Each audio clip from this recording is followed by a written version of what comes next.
दानिश भाई, दिल्ली की आम आदमी पार्टी की सरकार आतंकवादियों का समर्थन कर रही है। ओके, वो ये कह रहे हैं कि ये पुख्ता सबूत इकट्ठे किए गए और इसीलिए छापेमारी, इसीलिए 106 लोगों को अरेस्ट किया गया है और अब कोई कदम होगा तो वो इतना स्ट्रांग होगा कि पीएफआई मुंह से प भी नहीं निकाल पाएगा। देखिए, मैं तो सबसे पहले जवाब देना चाहूंगा अवस्थी जी को। उन्होंने बहुत अच्छा इशारों में जो आपकी स्क्रीन पर कहा है कि मेरे कहने से कुछ नहीं होगा, तो किसके कहने से हुआ है अवस्थी साहब ये भी बता देते, क्योंकि हमें तो समझ में आता ही है। दूसरे नंबर की बात मैं आपको बताऊं, जो आप कह रही हैं, सुनिए सुनिए सुनिए, जो आप कह रही हैं, तो मैं आपको बता दूं कि यहां ये जो पूरा मामला है, ऐसी सेम सिचुएशन झारखंड के अंदर में प्रतिबंध लगाकर वहां राज्य सरकार ने अपनी कार्रवाई की थी, जिसमें वहां के हाई कोर्ट ने जो टिप्पणी की थी कि आपके जो आरोप हैं कि आईएस से प्रेरित यह संगठन है, ऐसा कुछ भी निकलकर आया नहीं है। और अफसोसनाक यह है कि 8 साल में 100 लोगों की गिरफ्तारी, इससे बड़ा अफसोसनाक मैं नहीं समझता कि देश में कुछ हो सकता है। अगर 100 लोगों की गिरफ्तारी के लिए Shivam let me allow to complete, मुझे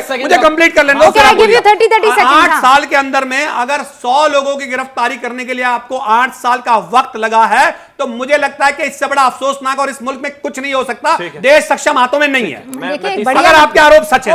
ओके, दानिश जी जो कह रहे हैं, एक बढ़िया नंबर आपको चुनना था, 106 कहां से चुनते हैं? 1008 चुनना था आपको। मैं बोल 1008 चुनना था। मैं रुबिका जी बोल सकता हूं, इस देश में आपकी पार्टी के सदर के भाई छोटे अकबरुद्दीन ओवैसी का एक बाइट था जिसके ऊपर उनको हाईकोर्ट से क्लीन चिट मिली। सुन लीजिए ना प्लीज, सुन लीजिए। अच्छा सुनिए, मैं कह रहा हूं उस बाइट के सोशल मीडिया ठाकुर के घर कब ईडी जाएगा? नहीं दे रहे। प्रज्ञा ठाकुर के घर जाएगी ईडी? उसको तो आपने सांसद बना के रखा है, मुझे नहीं दे रहे। तो आपने सांसद बना के रखा है, वो आतंकवादी के आरोप पे नहीं है। वही बात हो गई, वो आतंकवादी आरोप पे नहीं है। कह रहा हूं अकबरुद्दीन भी सवाल ये है कि देश में सवाल ये है कि जो भाजपा में है कुछ वो आतंकवादी नहीं है, जो भाजपा की लड़ाई है वो आतंकवादी है। राहुल गांधी देश विरोधी है, दूसरी पार्टियां देश विरोधी हैं, बाकी सारे देश विरोधी हैं। देश में सारे जो है भारतीय जनता पार्टी में आप शो की शुरुआत में आप ये बताइए कि विरोध में थे, आप समर्थन में आ गए। उसका घर कब जाएगी? एक सेकंड रुकिए, दोनों रुकिए। दानिश साहब एक सेकंड रुकिए। शिवम त्यागी एक सेकंड। मैं इस शो को खत्म करूं उससे पहले मैं आप 6 लोगों से एक ही सवाल पूछूंगी और मुझे हाँ या ना में जवाब दे दीजिएगा। एसपी वैद साहब, शुरुआत से कर रही हूं, पीएफआई चरमपंथी संगठन है कि नहीं, देश का दुश्मन है कि नहीं, हाँ या ना? बिल्कुल है। ओके, सूद साहब सेम सवाल, पीएफआई देश का दुश्मन है कि नहीं? 200% बिल्कुल है। शिवम त्यागी, आतंकवादी और उसका समर्थन करने वाले भी आतंकवाद का समर्थन करने वाले हैं। दानिश कुरैशी आतंकवाद का समर्थन कर रहे हैं। पीएफआई देश का दुश्मन है कि नहीं? मैं एजेंसी के इन्वेस्टिगेशन पे जब तक नहीं आता क्लियरेंस कुछ भी कोर्ट का, तब तक इस पे कुछ भी कहना बेवकूफी की अलामत है। और अच्छा, एसपी वैद साहब जो डीजी रहे हैं जम्मू कश्मीर के, रॉ के अधिकारी रहे हैं सूद साहब, वो ऐसे ही 200% और एब्सोल्युटली कह रहे हैं। नहीं तो ठीक है, ये उनकी राय है, कोर्ट का फैसला तो नहीं है। आपकी नीयत खराब है, कोई बात नहीं। बिलाल खान, मैं पीएफआई देश का दुश्मन है कि नहीं? फैसला होगा वो मानूंगा, मैं इसको नहीं मानता। अभी एज एन एडवोकेट मैं लीगल बात करूंगा, जो जवाब देगा मैं इस पे ये नहीं कहूंगा कि आतंकवादी फलाना, लेकिन ये है अगर इतना आप लोग इतने डरपोक किस्म के लोग हैं, आप लोग इतना डरते हैं। आप हिंदुस्तान के साथ टिप्पणी की बात कर रहे थे, आप हिंदुस्तान के दुश्मन को दुश्मन नहीं कह पाते हैं। डरपोक है आप, शर्मा के बुज़दिल है आप,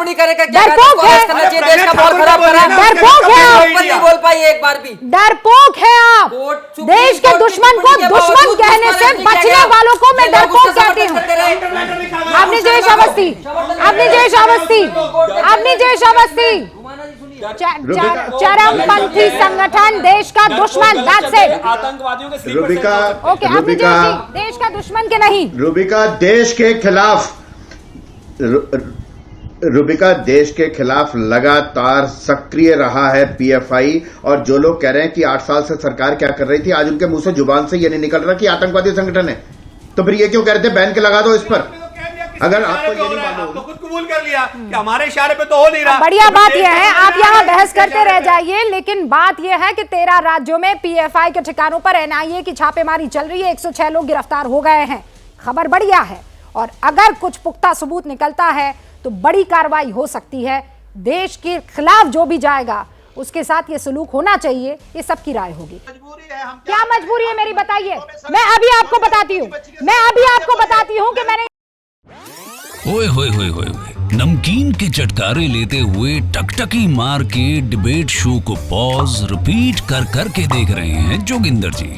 इनकी तरह आप भी देखें अपनी फेवरेट डिबेट्स को रिपीट कर और डाउनलोड कीजिए एबीपी लाइव ऐप अपने स्मार्ट टीवी पर।